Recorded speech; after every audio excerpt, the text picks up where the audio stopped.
So if you find this sleep story helpful or interesting, then give it a thumbs up, leave any comments that you've got below, and if you aren't already, subscribe to the channel and click the bell icon so you can receive notifications of when future sleep stories go live. I have dozens and dozens of stories already on my channel that you can go and search. I also release new stories every single week, so I hope you enjoy this story.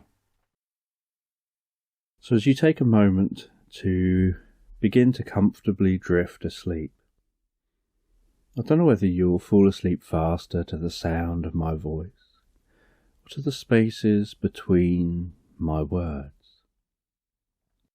And as you begin to comfortably drift asleep, I'm just going to tell this sleep meditation in the background. Now, this meditation is about a woman who wants to go on a holiday. And she decides that to choose where to go, she's going to grab a map and a pencil, and with one hand resting on the map, the other hand holding the pencil, she closes her eyes. She then twists and turns that map around, and she moves the map around on the table. She tries to disorientate herself from where that map is and what direction it's facing. And then she spins that pencil around and moves it around. And then she moves her hand out the way and lowers the pencil down to the table. And she marks a dot on the map and opens her eyes and looks to see where it is that she'll be going. And she sees that it's a tiny little village in the middle of the British countryside. And it's not somewhere she's ever heard of before or ever been. But she sees that there's a train station near there. So she books somewhere to stay in that village. And a few days later she heads off on a short break. And she arrives at a bed and breakfast in the village. Checks herself in to this tiny, quaint bed and breakfast. Gets shown up to her room. Goes into her room. Puts her bags down on the floor. Takes her coat off, her shoes off. Goes and looks in the bathroom. Looks on the desk, looks in the cupboards and the drawers, goes over to the window, pulls aside the net curtains and the lightweight flowing curtains, looks out of that window and can see the street passing by outside, the trees the other side of the street, the flowers lining the street, the grass. Just the most beautiful British village on a summer's day look. And she opens the window part way, lets some air come into her room. She relaxes back on that cool bed. On the mattress, rests her head on the pillows and begins to relax. That kind of relaxation you get when you've arrived in a new place, you've been travelling for a while, and you just want to take a few minutes for yourself.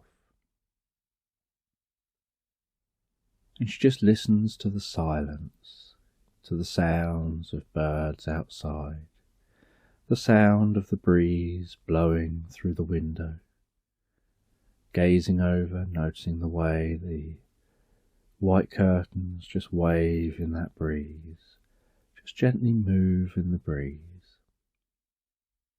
And she just relaxes for a little bit, lets her eyes close so that she can just focus on the sounds and on breathing in that cool air that blows into the room, and breathing out, and breathing in more of that cool air, and breathing out, just relaxing deeper and more comfortably.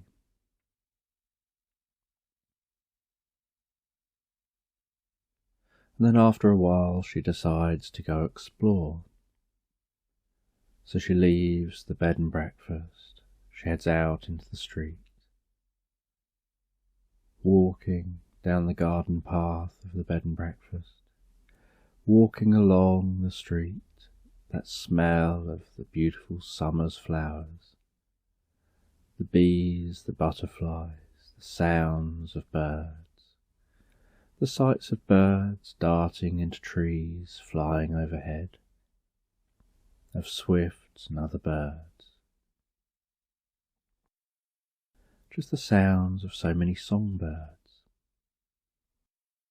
and that rustling leaves sound of the trees as the wind blows a breeze. And as she continues walking along, so a little way down the road she notices a comfortably bubbling stream heading along the side of the road. As that road arcs round towards a green, and the stream follows the edge of that green, and she walks across the green, sees people enjoying that green, just sitting in the sun, having picnics, relaxing.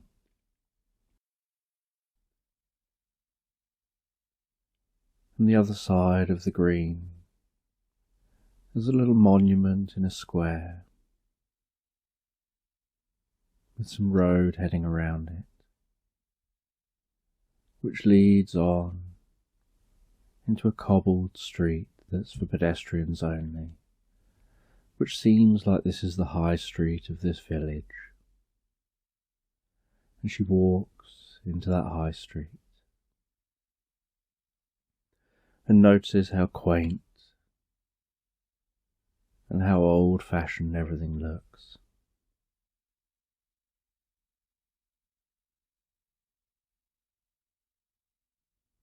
And many of the shops are independent retailers.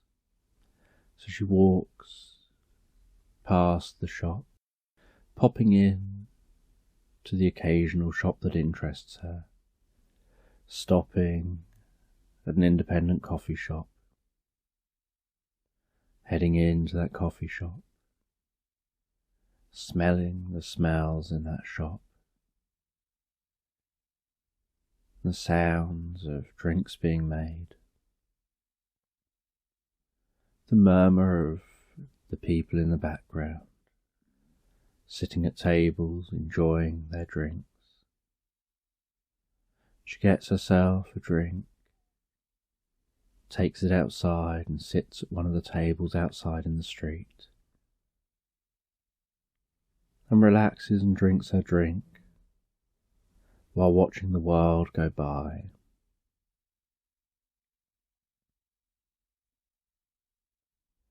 And she sees different people walking in and out of different shops, and notices that many of these shops don't look like they've changed for hundreds of years, that the occupiers of the shops may have evolved over time, but the look of the shops don't look like they've changed for a very long time.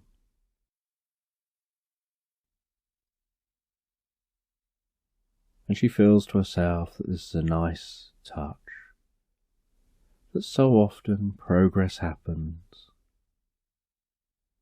Shops get knocked down to build more modern looking shops, and then those get knocked down to build shops that look even more modern.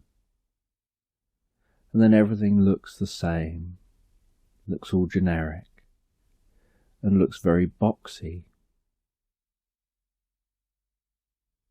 And nothing seems to have character anymore. Yet here, all the shops look like they have character and history and a story to tell.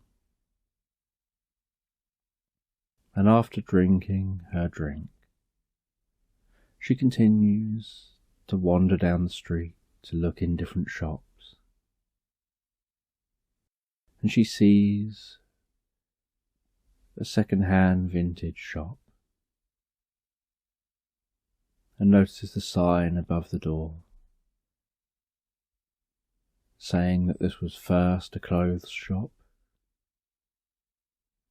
back in the 1700s, and that for generations it was the same family who owned this shop, that some dressmakers would make the clothes for locals around here, and then over recent years it became a vintage fashion shop.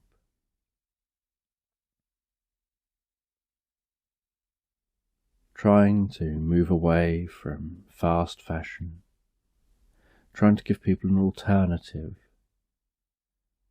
to give people unique items from different time periods.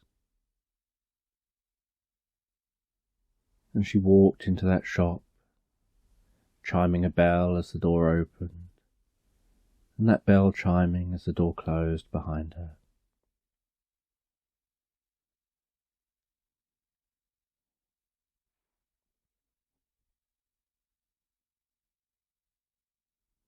And there was someone behind the counter who greeted her as she entered with a smile and some welcoming words. And she instantly could smell the old clothes smell and the smell of leather handbags. And she started looking at different clothes on different rails.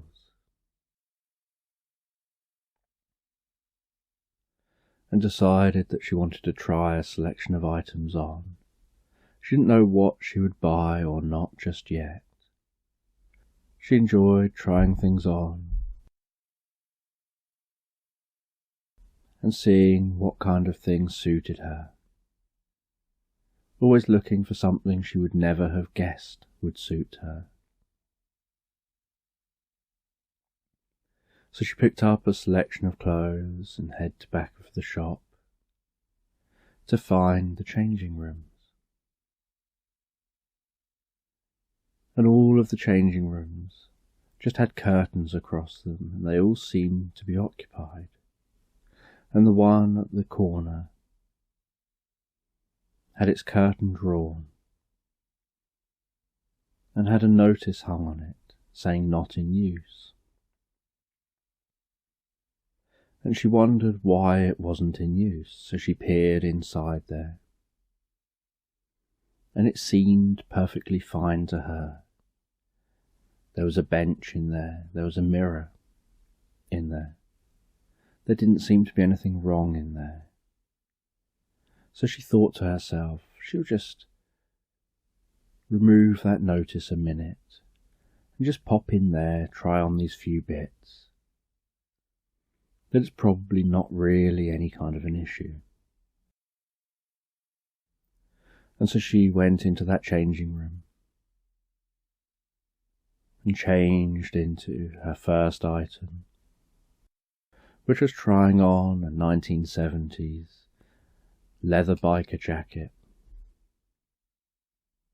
She placed that biker jacket on, turned around in front of the mirror, and as she did, she noticed a haze, as if everything went hazy, just for a moment. And she leant on the side of the changing room, and then sat down for a moment, thinking, was I dizzy? what just happened, wondering whether the haze was perhaps some kind of dizziness, even though she didn't think she felt dizzy. And then she noticed that there was a sound coming from outside the changing room, that there were sounds of 70s music,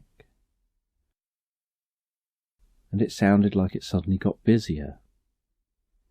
And so she glanced out of the changing room through the curtain and was surprised to see that everything looked different to how she remembered it moments earlier.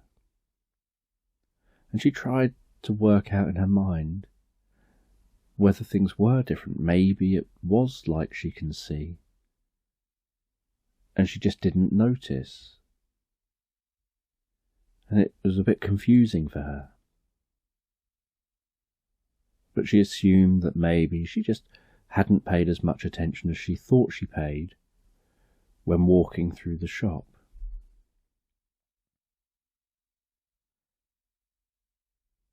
And she quite liked this 1970s biker jacket.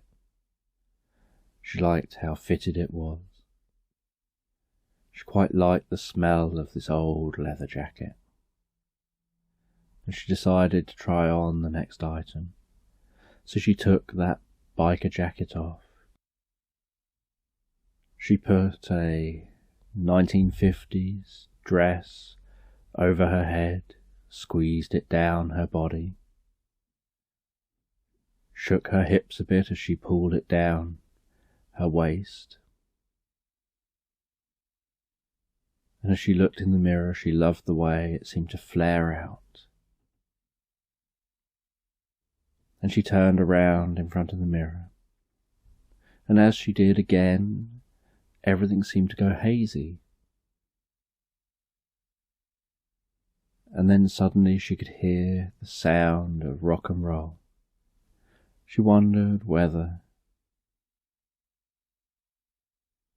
the music playing had suddenly skipped or jumped, or whether the worker here had decided to just change songs mid-song. But she noticed that the sounds of voices changed also. And so she peered out again, and this time was surprised to see that the shop looked totally different again. And she knew that just moments ago this isn't what it looked like. So even if she was mistaken first time, she knows she isn't mistaken this time. And she decided to leave the changing room to try and figure out what was going on. And she walked into the shop. She asked the shop assistant what's going on. Why is the stock different? When did it all change? How did it change so quick? And the shop assistant looked a bit confused and had no idea what she's going on about. And so she decided to walk out the front of the shop. She left the front of the shop and noticed that everyone in the street was walking around in 1950s clothes. And she walked up the street a little way and noticed how everything was so different here. And yet all the shops looked very similar to how they've always looked.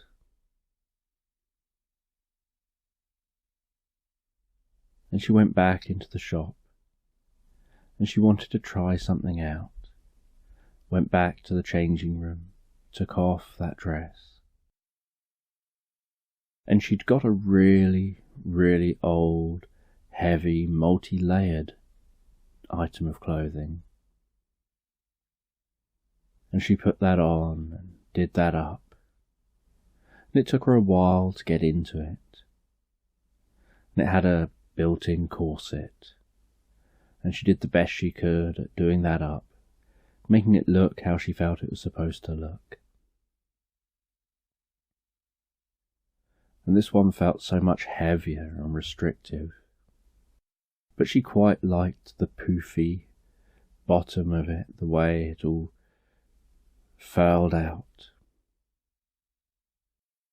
And she felt that that would flow nicely as she turned. And she turned in front of the mirror, noticed that haze again.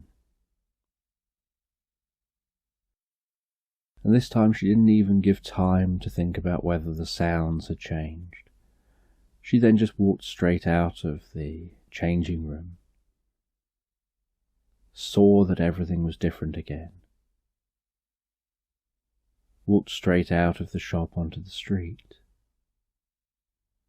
and she could see men in top hats, dressed smart, walking along with canes, women wearing the most beautiful bonnets and hats, and the most beautiful dresses, and children playing in the streets with sticks and wheels made of wood, and throwing stones and jumping into chalk-drawn squares.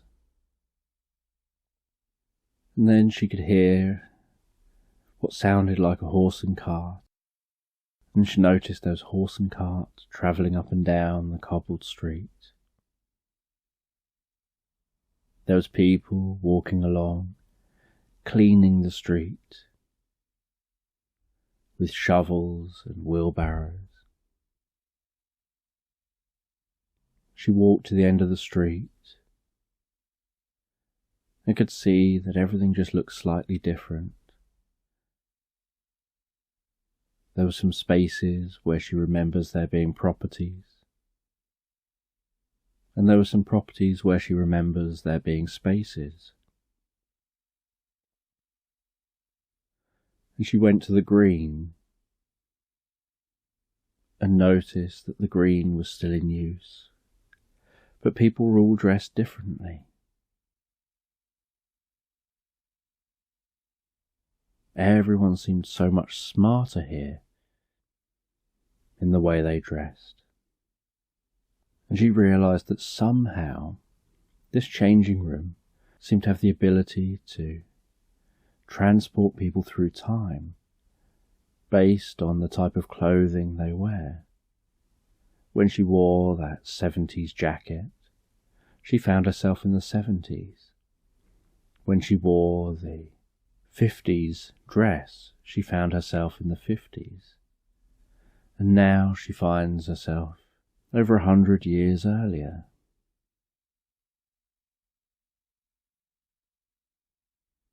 And she heads back to that changing room, and she decides to change back into her normal clothes.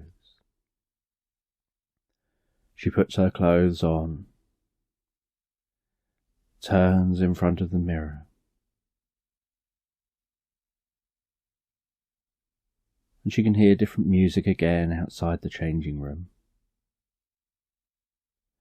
She walks out of the changing room, but sees that it still looks like a different time period. It doesn't look like where she left from. And then she looks at what she's wearing and realises that she's got an early 2000s outfit on. Because she loves vintage shopping and retro shopping, and that's the kind of thing she mainly wears, that even wearing her own clothes means that this changing room seems to take the outfit as a whole and seems to somehow think, oh, you're dressed in the style of this, and seems to work out roughly when the outfit should be from.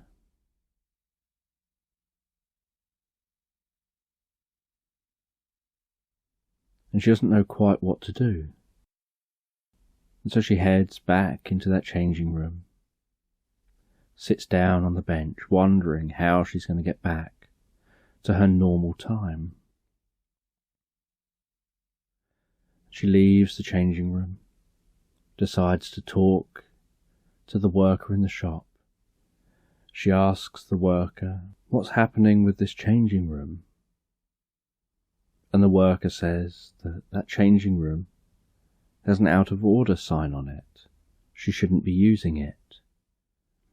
And she says she knows she shouldn't be using it, but it didn't look like there was anything wrong with it, so she decided she was in a hurry, so she would use it anyway. And the worker says that apparently hundreds of years ago, someone came here who claimed that the mirror they were donating to the shop was a magical mirror. A mirror that had the ability to transport people through time based on the outfits they were wearing.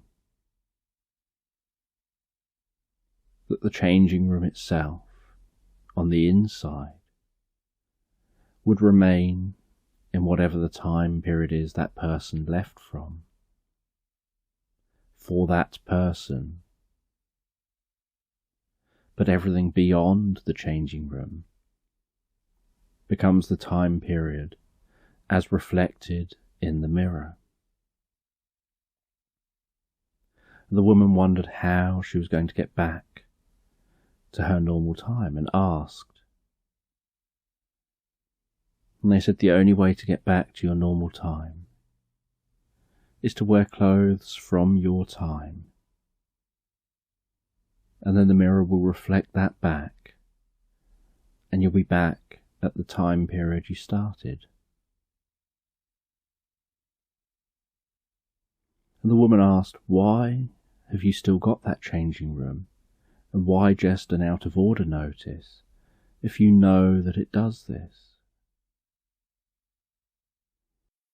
And they said that most people respect a notice saying it's out of order and just don't use it. And that it's part of the shop. They don't want to board it up or close it off in a way that makes everything look ugly, that ruins the aesthetics of the shop.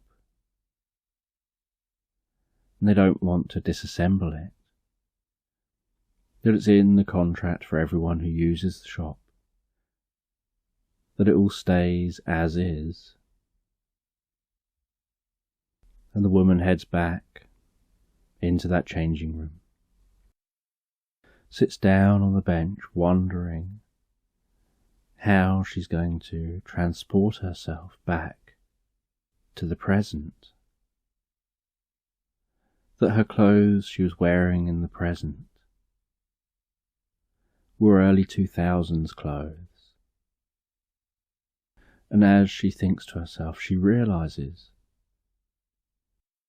there are actually a few items of clothing she was wearing that are not early 2000s clothes, that are clothes she's bought much more recently.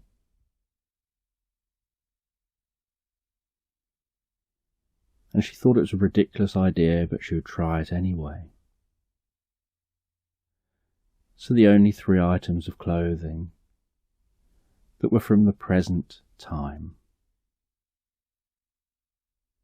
were her shoes, her bra and her knickers. And so though she thought she looks ridiculous standing there in normal shoes and just bra and knickers, she knew this is probably the only way to get back to the present.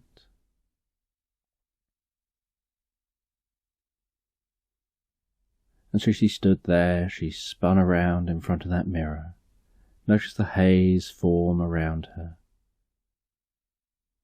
for just a moment, and then she could hear music in the background and sounds in the background that were suddenly familiar to how they were when she came in.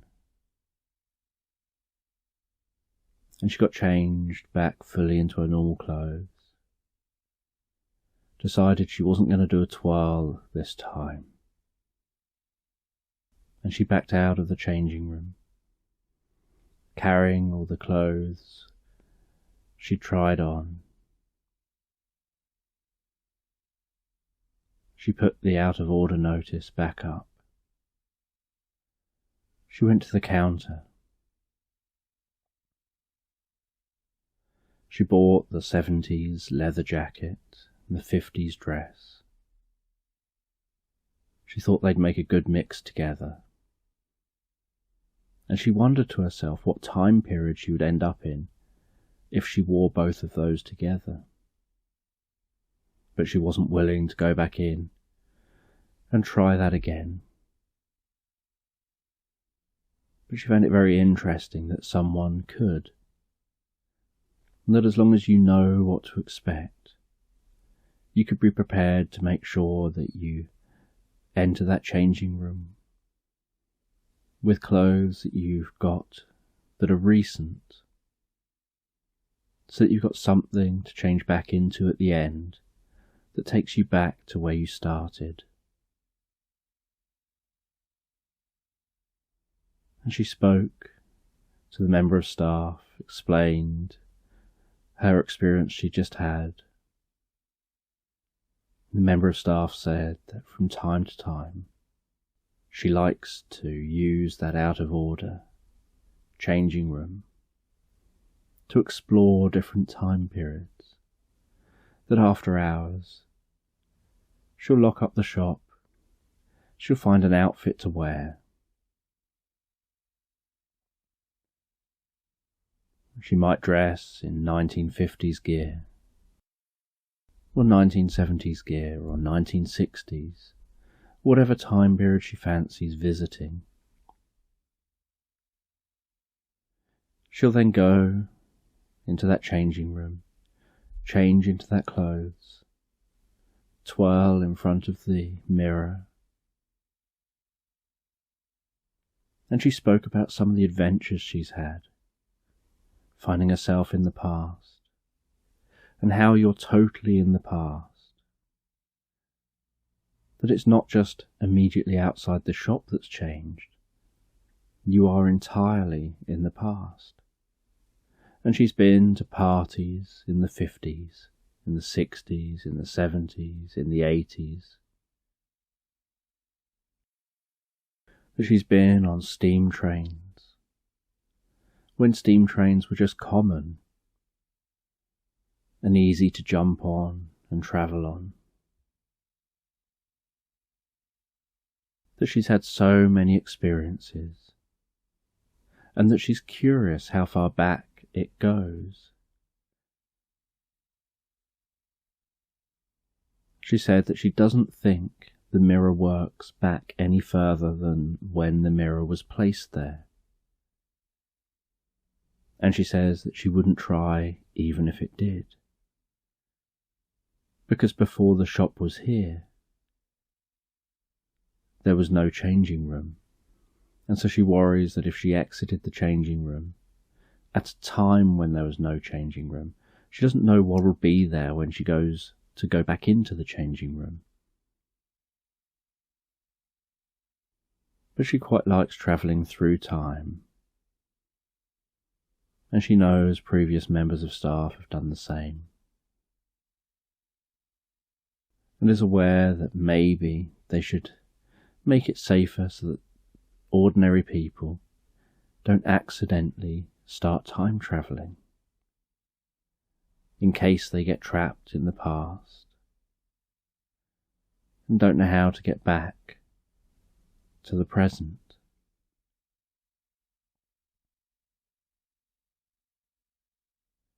And she spoke about how this nearly happened once, that somebody didn't have any clothes from their present time, and they travelled back into the past. And she was really curious about the way this must have caused some kind of a time anomaly or a paradox, because they had to talk to the shop worker back in the past. They had to explain what had happened, what they did, and that they couldn't seem to figure out how to get back to the future. And that shop worker had to write a note with a specific date in the future for that note to be opened. And then on that date, the worker said that that note was opened. And on that note it said who would be coming in on that date at what time, and to tell them not to enter the out of order changing room. And they were stopped from entering the changing room before they'd even thought about the fact that they were going to decide to enter the changing room. And staff since then have wondered how that worked. Because as they didn't go into the changing room, they didn't go into the past. They shouldn't have been able to talk to the member of staff. And so the member of staff wouldn't have written the note. And so because the note wouldn't have been written, that person would have gone in the changing room, going into the past, being stuck in the past, causing a member of staff to write a note that when read stops that person going in the changing room, stopping them going back, stopping the note being written. And they joked that their brain hurts when they try and think about it. They know the person never ended up going in the changing room, but they don't know how that means that that note was given in the past in the first place.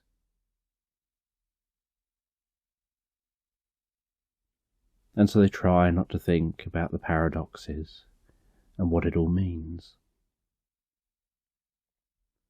And the woman bought those items, left the shop, and continued exploring the village,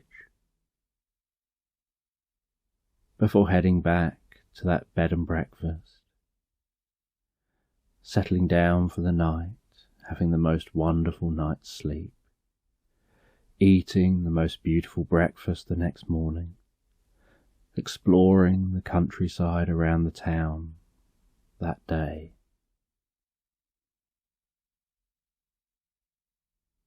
Having another night, sleeping peacefully, soundly, and after a few nights away, they headed home. And despite sleeping so well in the bed and the bed and breakfast, when they went and got in their own bed back at home, it felt so comfortable, so snuggly, so relaxing. They fell asleep so quickly, so easily, so effortlessly, and drifted and relaxed asleep.